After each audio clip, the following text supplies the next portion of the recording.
Umgosi noMagatsheni, I am uMagatsheni, umgosi wethu wanamhlanje. Bazala bami litho, it's about uMpumelelo Mseleku. We know that on the previous episode of Izingane Zesithembu, it was confirmed that unkosikazi uqala kaMpumelelo Mseleku is uAmahle. So uTirelo went on a live yesterday again. This is the second live that she did, and she did say ukuthi abazali bakhe they did reject uMpumelelo makasenda iletter yamalobolo, but after yena uyowancenga abazali bakhe ukuthi bamcolele ukuthi bamcolele uMpumelelo ukuthi bavume amalobolo wakhe, because that is the reason aye wayophuza noSnake, because that day it is the day where she found out that abazali bakhe they did reject amalobolo, which makes sense, or which makes uAmahle still the first wife, just because that scene asikayiboni mus the scene whereby yena noSnake bahambile bayophuza utshwala and uMusa Mseleku was very not happy, and we do know that uMusa Mseleku ufila kanjani ngendaba yotshwala egcekeni lakhe. Ezinye izinto uTirelo azenzayo uyenza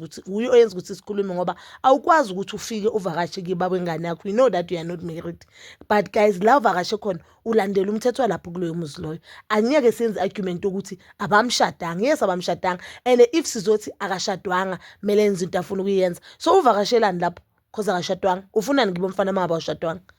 Angashadwanga. But ke mina for me umuntu uTirelo drinking alcohol kibo Mpumelelo, knowing so well ukuthi abakamseleko akuvumelekanga ukuthi baphuze utshwala. Umseleko akabathandi abantwana, akathanda abantwana bakhe baphuze utshwala, even amakhosikazi wakhe abavumelekanga ukuthi baphuze utshwala, naye self akaphuze utshwala, because uyilabantu abangabuthanda utshwala and they don't believe ukuthi abantu abaphuza utshwala benza izinto ezi-right, understand, which are some of the reasons ezimcabanisa noMafungwase wakhe, which is ukuthi uSnake uphuza utshwala. But noMpumelelo aphuza utshwala, mara we know that when it comes to uMpumelelo, uMusa Mseleku uthambile man, uyamthanda uMpumelelo and he can't hide it. But bazalwa mzithu indaba bezongifuna sicoce ngayo kakhulu namhlanje is indaba yokuthi uAmahle being the first wife. So do you think bazalwa mzithu ukuthi uAmahle ushadwe ukuthi abe first wife just because ayizulu princess? Angithi uAmahle ubuye ebukhosini kuthiwa kube kusebukhosini, and we know that that means uyi-princess. Maybe uMpumelelo ushade uAmahle kuqala just because kibo Amahle there are allegations that they are married, nakibo Thread kuthiwa banemali. But remember aboMpumelelo abantu base-KZN, abantu base-KZN, and nakibo Amahle kuse-KZN. Ushade Amahle just because mhlambe afuna some business deals, or ushade Amahle just because Amahle ayizulu princess? Because I really do not understand ukuthi what made uAmahle being to be the first wife, since Amahle is not a virgin. Let's just be honest. And Mpumelelo Amahle, they only dated for 5 months.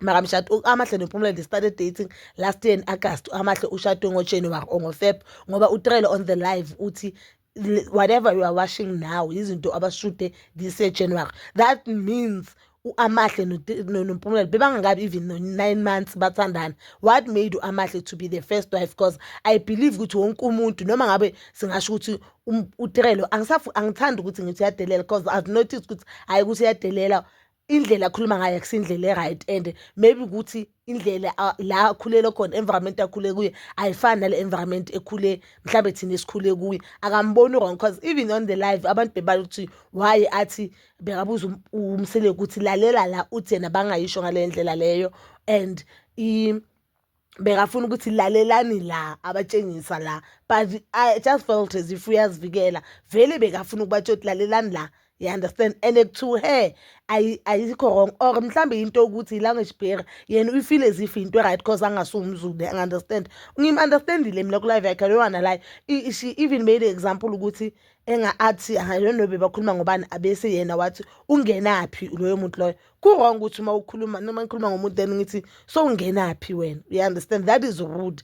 But yena akamboni wrong lapho, because maybe ngoba awumtswana aka-understand kahle isiZulu, maybe she must just stick to speaking English, you understand, ngoba khona amagama ozowasho ungaweva wena ukuthi wrong.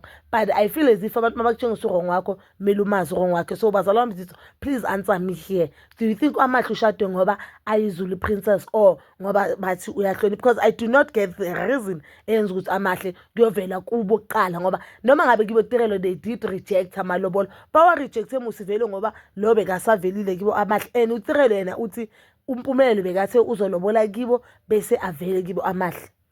I don't know yini mehluko, but I did see uMusa Mseleku kule episode ese-1 next week athi njengoba sowuvele kiwo Amahle kuqala, that means uAmahle unkosikazi wakho.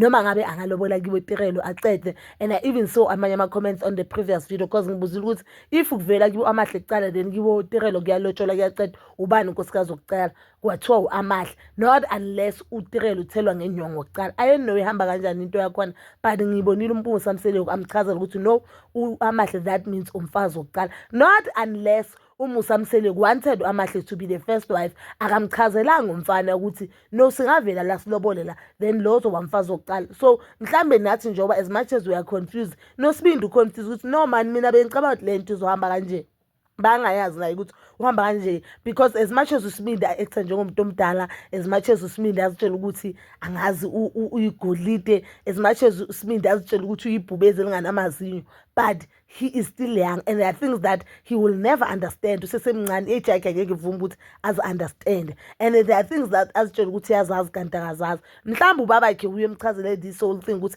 mawuvele ngapha wavela ngapha kuqala bese wafika ngalo wavela after walobola waceda, lo umenza umfazi wokucala. I understand. And so kibo phela ukhumbula ukuthi mabase bayilobola kibo Tirelo lo Amahle umele avume. Mara lento iyadida ne, iyadida serious.